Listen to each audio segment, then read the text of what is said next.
Alors évidemment, chers amis, l'orthographe, c'est pas la première chose à laquelle on pense pour améliorer votre anglais, mais vous devriez y songer. Pourquoi? Good morning, good afternoon, good evening. I'm Adrian. I speak spoken.com. Tout ce que vous voyez ici, vous pouvez le récupérer en slide et faire le quiz. C'est très simple. Vous cliquez sur le i en haut à droite ou sur le lien qui est juste en dessous si vous êtes sur tablette ou sur mobile. Donc, pourquoi vous devriez y songer? Parce qu'en fait, si vous faites des fautes d'orthographe, souvent, c'est aussi parce que vous maîtrisez pas très bien la grammaire en anglais sur des choses très simples ou alors vous n'y pensez pas et vous maîtrisez cette notion de grammaire et vous faites les mêmes fautes que les native speakers. Donc les natifs, native speakers. Et typiquement, une faute qu'on voit très souvent à la fois chez les anglophones et chez les francophones, c'est your and your. Bon, pas de chance. Phonétiquement, c'est la même prononciation. Your. For example, your favorite song is playing.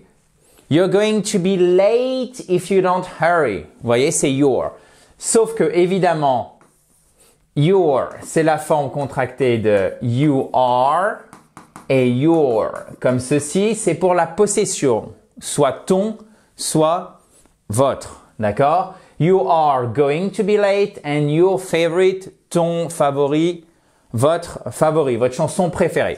On va mettre du coup l'adjectif derrière en français. Même chose ici. It's, c'est la possession pour une chose pareil, ou un animal. Si un animal que vous ne connaissez pas, c'est-à-dire c'est pas votre animal de compagnie, c'est pas un animal avec lequel vous avez un lien affectif, vous utiliserez it pour la possession. Par exemple, it has a long tail. Non. Et non, grosse faute. Vous voyez? Alors vous allez me dire, attends Adrien, t'es en train de m'embrouiller. Je vous le refais. It has a long tail. Il a une queue longue. Its tail is long. Ok, donc là c'est pour notre possession. Sa queue, la queue de l'animal. Its tail is long. C'est la queue de l'animal. Un animal quelconque. Si c'est un animal avec lequel vous avez un lien affectif et en particulier votre pet, c'est-à-dire votre animal de compagnie, là en anglais, contrairement en français, on utilise soit his, soit her. Her, si vous êtes une femme, parce que c'est en fonction du propriétaire, si je puis dire, du maître pour un animal. Par exemple, her dog is nice. Son chien est sympa. C'est le chien d'une femme, d'accord? Ou gentil. Is, his, si vous êtes un homme, d'accord? His. Faites bien le H, ok? Bon, du coup, ça c'est pour notre possession. Mais it's, parfois, c'est la contraction, et même souvent, de it is ou it has. Vous allez me dire, mais là, on aurait pu dire it's a long tail. On aurait pour la contraction de it has. Non. Ça ne marche pas en anglais. Là, pour le coup, il faut mettre le verbe en plein parce que quand on a it sans le got derrière, c'est it is. On aurait dit it's got a long tail. À la limite, vous pourriez dire comme ceci, mais c'est pas non plus terrible. Il a une queue, it's got a tail. Retenez ceci, it is, forme contractée, it's, it has, quand c'est au présent, on ne le met pas en forme contractée. Par contre, quand c'est utilisé, non pas au présent, mais par exemple au present perfect, qu'est-ce que vous aurez? Vous aurez déjà been derrière, donc ça nous permet facilement de savoir que c'est le present perfect, alors que là, si on le mettait en forme contractée, on peut se mélanger entre le fait que ça soit le verbe to be et le verbe to have. Du coup, qu'est-ce qui se passe? Les anglo-saxons, quand c'est au présent, ils mettent la forme non contractée. Toujours it has au lieu de it. Par contre, vous verrez it is nice ou it's nice, et là, on met la forme contractée simplement pour le verbe être. Donc ça, c'est au présent. Quand c'est au present perfect, qu'est-ce qu'on fait? On peut mettre soit la forme contractée, soit la forme non contractée. It has been, it's been. A long day. Voilà. Bon. Je suis vraiment allé loin dans mes explications. Je suis allé un peu plus loin que la faute d'orthographe en étant vraiment précis sur la grammaire. Ça fait beaucoup de données. Donc là, je vous ai un peu, si vous me permettez l'expression familière, assommé de plein de petites notions. Si c'est pas clair pour vous, j'ai essayé de bien les charpenter pour que ça se déroule normalement, qu'il y ait vraiment un flow. Regardez à nouveau la vidéo. Je vous dis pas ça parce que moi, ça me fait plaisir d'avoir plein de vues. C'est vraiment pour vous, d'accord? Normalement, c'est bien construit. Alors, j'espère que c'est le cas. D'ailleurs, vous pouvez me mettre un commentaire juste en dessous pour me dire si c'est le cas ou pas. Et de cette façon-là, chers amis, si vous regardez la vidéo une nouvelle fois, normalement, ça va aller tout seul. Retenez it's. Quand c'est au présent, la forme contractée, c'est pour it is. OK? Et vous noterez que ce it's, pour la possession, ça marche aussi pour les entités, d'accord? De manière générale. The company changed its policy. L'entreprise a changé sa politique. D'accord? Autre exemple, je vous le redonne une dernière fois. It's been a long day. Ça a été un jour, une longue journée. Vous voyez, vous êtes à la fin de la journée, vous dites It's been a long day. Vous faites le bilan de la journée. La journée, elle a commencé dans le passé, elle continue jusqu'au présent. Donc là, on a bien notre Present Perfect qu'on identifie avec ici l'apostrophe S qui est évidemment la forme contractée de has et derrière notre participe passé. Bon, continuons dans la joie et la bonne humeur. Celui-ci, on en a déjà parlé. Je ne sais pas si vous en souvenez. There.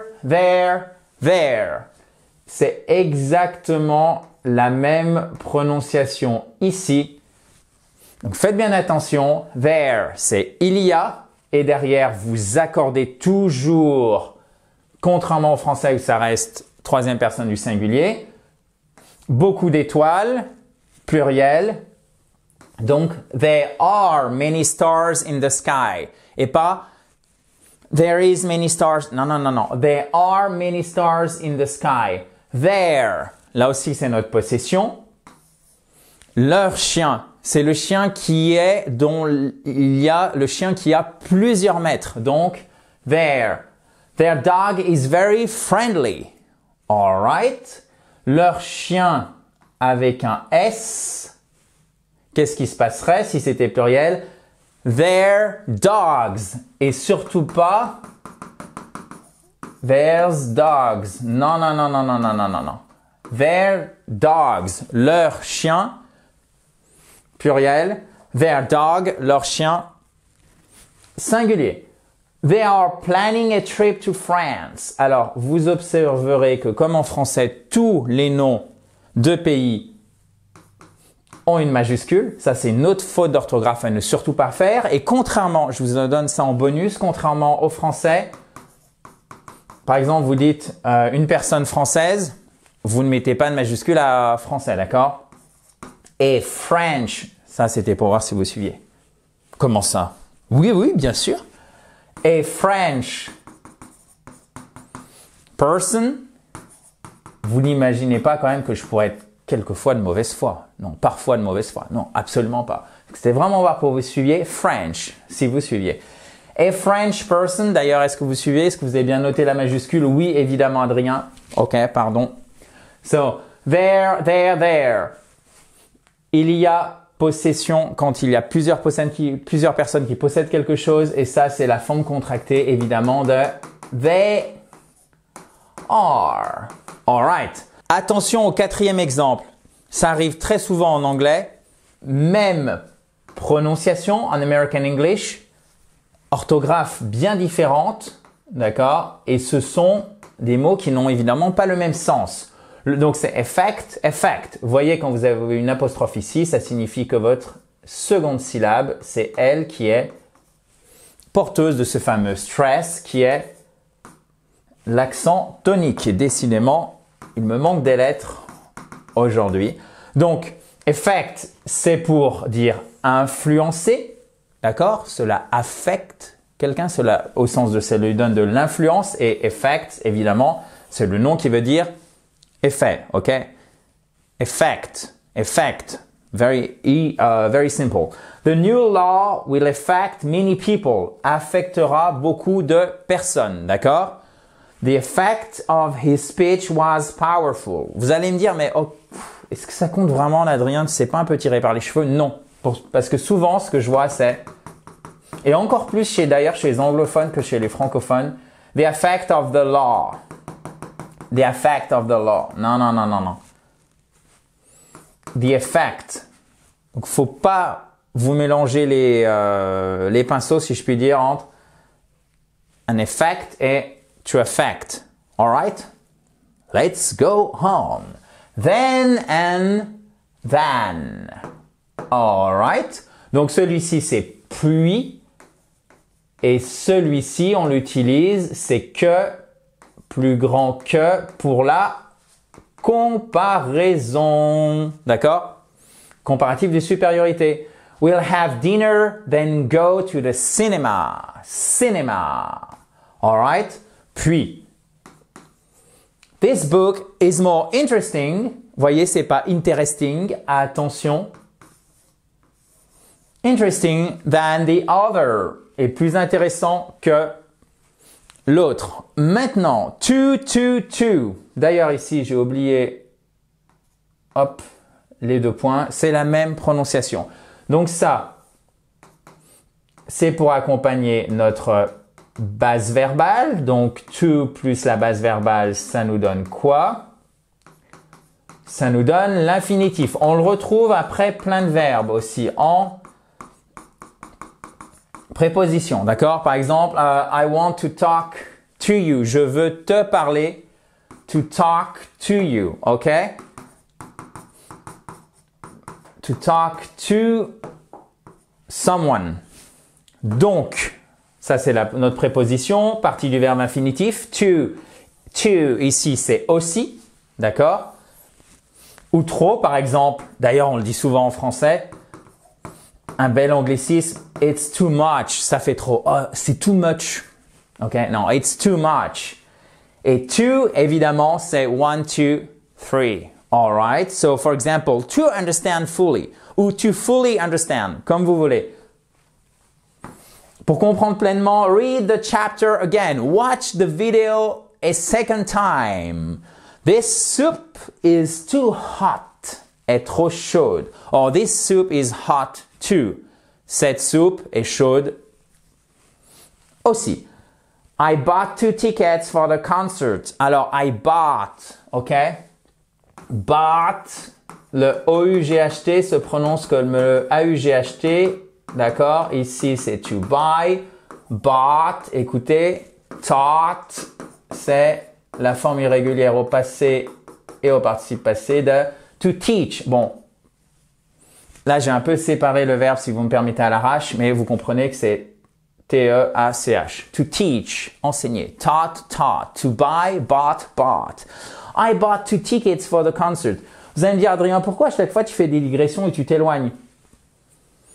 Parce que l'anglais, vous l'avez remarqué, ce n'est pas du français en anglais. Donc, quand on fait une phrase, il faut penser à tout. La prononciation, notre orthographe, notre grammaire, notre syntaxe, c'est-à-dire l'ordre des mots. Donc, c'est pour ça que j'appuie avec, d'ailleurs pas forcément de parcimonie, c'est le plaisir et l'envie de transmettre sans doute qui fait ça, mais sur les différents éléments qui, je l'espère, sont essentiels pour que vous, à chaque fois, dans tel ou tel contexte, vous puissiez refaire vos phrases facilement quand vous ne serez plus en train de regarder cette fabuleuse chaîne YouTube. D'ailleurs, tout ce que vous voyez ici, vous pouvez le télécharger en cliquant sur le i en haut à droite, juste ici, ou sur le lien qui est juste en dessous. Si vous êtes sur tablette ou sur mobile, vous avez le lien dans la description. So, lose, to lose. Ok, pensez à la ville de Toulouse.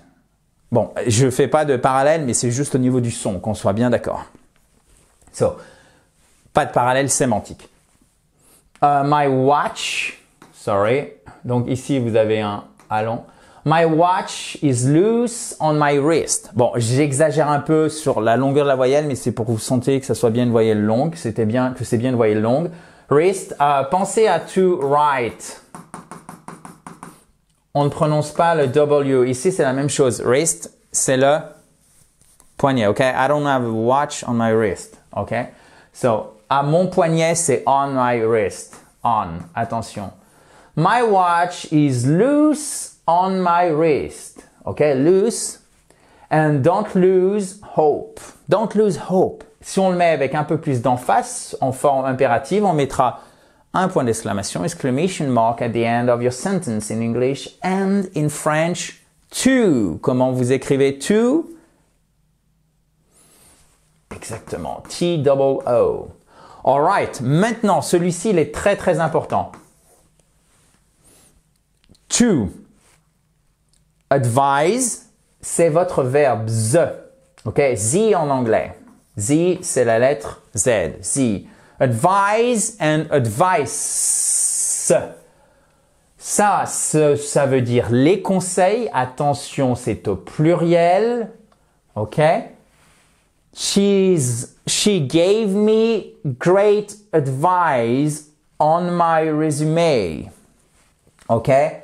Great advice et un conseil, c'est a piece of advice.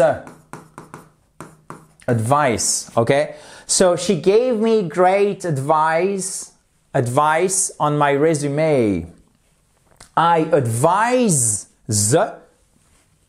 you to check the weather before leaving, okay? I advise you, I suggest you, I recommend you, and so on. Vous avez plein de façons de le dire. I advise you to check the weather before leaving. All right. Attention, attention. Là, on monte, si je puis dire, dans les tours tranquillement. Un petit peu plus... Non pas difficile, mais un petit peu plus élaboré en anglais. On monte d'un cran, là. Principal, principal. Qu'est-ce que vous remarquez? À part le fait que j'ai oublié de mettre ça en rouge. Vous ne l'avez pas vu, j'aurais dû me taire. Vous remarquez évidemment que la phonétique est la même, sauf que ça, principal, ça signifie principal ou directeur. Ok, the high school principal, for example. And principal, c'est le principe, la règle. Et ce n'est pas principal. Principal, ça se dit, vous me voyez arriver avec mes gros sabots, yes, main.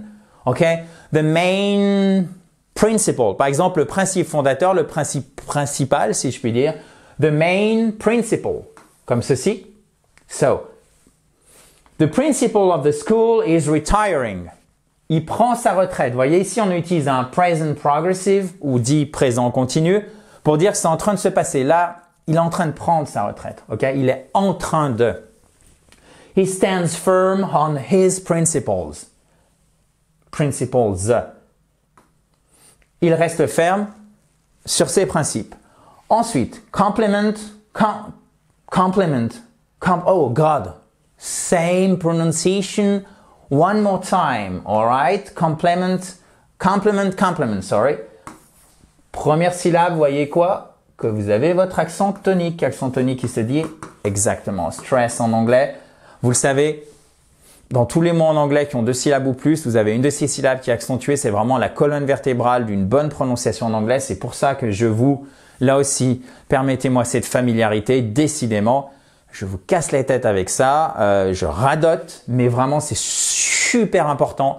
Je n'ai toujours pas compris pourquoi, la plupart du temps, dans votre parcours scolaire, on n'insiste pas là-dessus alors que c'est tellement important. D'ailleurs, il y a tellement aussi, ça fait beaucoup de tellement, mais c'est tellement vrai, si vous me le permettez, de différence entre l'écrit et l'oral en anglais que si on n'appuie pas sur cette prononciation, c'est la meilleure façon d'être gêné quand on veut parler, de ne pas oser, de perdre confiance en son anglais et de se dire « mais je comprends pas, j'y arrive pas ».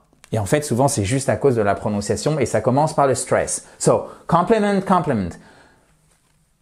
Compléter quelque chose, ok? Compliment et compliment, c'est le compliment. Faire des compliments à quelqu'un, vous pouvez dire aussi, là c'est une racine totalement différente, to praise someone. Ok? Someone, ceci est un E et ceci est une tentative de E aussi. Voilà. So, the wine is a perfect complement to the cheese. Ok, c'est un complément parfait au fromage. Attention. She received many compliments.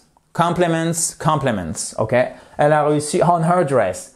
Beaucoup de compliments à propos de sa robe. Sauf qu'en fait, ce que vous voyez ici, pour nous, francophones, et c'est pour ça que je voulais terminer avec celui-ci, c'est assez simple parce que ça reprend, le sens du mot reprend exactement le sens qu'on lui donne en français, c'est pas un faux ami et en plus ça reprend exactement la même orthographe, donc c'est ni un faux ami au niveau sémantique, c'est-à-dire au niveau du sens, ni au niveau syntaxique, ni au niveau orthographique, pardon, c'est-à-dire au niveau de l'orthographe, donc du coup, on est tranquille. Voilà chers amis, c'était une vidéo assez dense, j'espère qu'elle vous a plu, n'hésitez pas à laisser un commentaire juste en dessous. Quant à moi, je vous dis à très vite. Bye bye, bye bye. In a joyful atmosphere, dans la joie et la bonne humeur. Have a nice day.